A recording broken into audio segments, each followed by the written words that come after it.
Aluva railway സ്റ്റേഷനിൽ നിന്നും ഇറങ്ങുന്നതിനിടെ Ukraine പൗരന് പരിക്കേറ്റു. തിരുവനന്തപുരത്ത് നിന്നും കണ്ണൂരേക്ക് പുറപ്പെട്ട ജനശതാബ്ദി ട്രെയിനിൽ നിന്ന് ഇറങ്ങുന്നതിനിടയിലാണ് പരിക്കേറ്റത്. വിഷ്ണു സുരേഷ് വിവരങ്ങളും ചേർന്നു. വിഷ്ണു, യുക്രൈൻ പൗരന്റെ ആരോഗ്യനില എന്താണ്?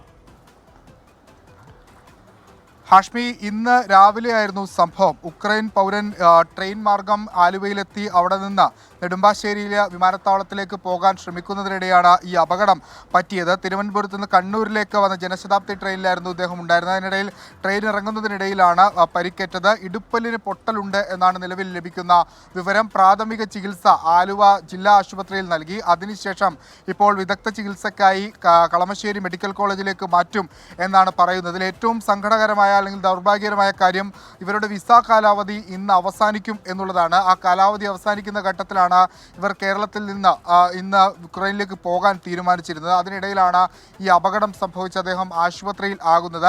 ഇനി ഒരുപക്ഷേ വിദേശ എംബസി അടക്കം ഈ വിഷയത്തിൽ ഇടപെടുമെന്ന് നമ്മൾ പ്രതീക്ഷിക്കുകയും ചെയ്യുന്നുണ്ട്. അദ്ദേഹത്തിൻ്റെ ആരോഗ്യനിലയിൽ ഇടുപ്പലിന് പൊട്ടുണ്ട്. ഗുരുതര സ്വഭാവമുള്ള ഒരു പരിക്കായി അതിനെ കണക്കാക്കാൻ പറ്റും. മെഡിക്കൽ കോളേജിലേക്ക് വിദഗ്ധ ചികിത്സ നൽകാൻ വേണ്ടി മാറ്റുമെന്നാണ് അറിയിച്ചിരിക്കുന്നത്. പോലീസ് അടക്കമുള്ള ആളുകൾ എവിടെ എത്തി ഇദ്ദേഹത്തിൽ നിന്ന് വിവരം ശേഖരിക്കുകയും ചെയ്തിട്ടുണ്ട്. ഭാര്യയോടൊപ്പമായിരുന്നു ഇദ്ദേഹം യാത്ര ചെയ്തിരുന്നത്. അതിനിടയിലാണ് ഇന്ന് രാവിലെ റെയിൽവേ സ്റ്റേഷനിൽ വെച്ച് ഈ അപകടം സംഭവിച്ചത്. ഹാഷ്മി, ഓക്കെ. യുക്രൈൻ പൗരന് ഇടുപ്പലിന് എന്തോ പരിക്കുണ്ട്. വിദഗ്ധ ചികിത്സ നൽകുകയാണ് ഉക്രൈൻ പൗരന്.